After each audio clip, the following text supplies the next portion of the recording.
मोन परैया छाली चूड़ा पाकल पाकल आम या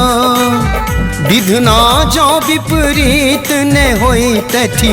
रहितो सब दिन गाम या मोन परैया छाली चूड़ा पाकल पाकल आम या विधना जो विपरीत ने होई तथी सब दिन रहितो गाम यो मोन परैया छाली चूड़ा।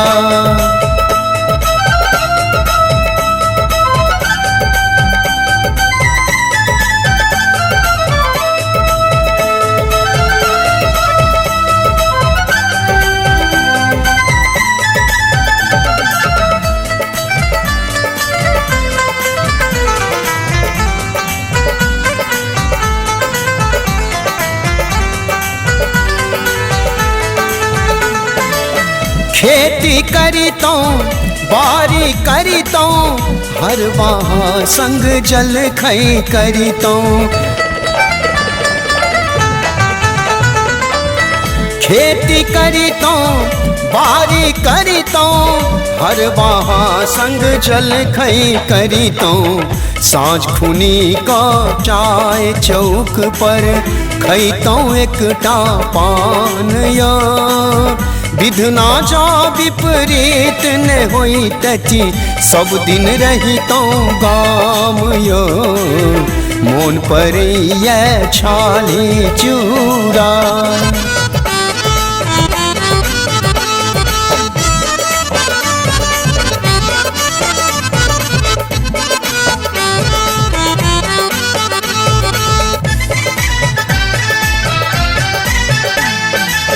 भरी दुपहरिया ताश खेलैतो अपन दलानक पासे रहितो भरी दुपहरिया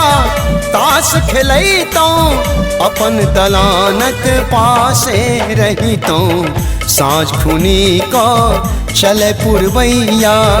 घूमितो खेत खरिहान यो विधना जो विपरीत ने होई तथी रहितो सब दिन गाम यो मोन परैया छाली चूड़ा।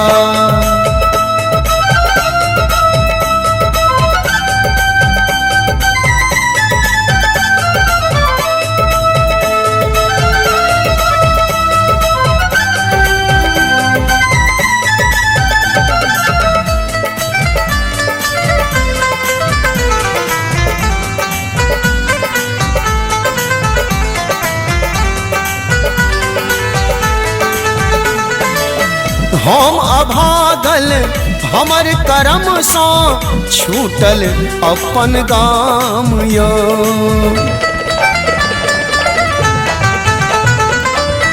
हम अभागल हमर करम सो छूटल अपन गाम यो कोना कहूँ हम कोना रहै छी सब दिन रहितो गाम यो विधना जो विपरीत ने होई तथी सब दिन रहितो गाम यो मोन परैया छाली चूड़ा पाकल पाकल आम यो विधना जो विपरीत ने होई तथी रहितो सब दिन गाम यो मोन परैया छाली चूड़ा मोन परैया छाली चूड़ा मोन परैया छाली चूड़ा।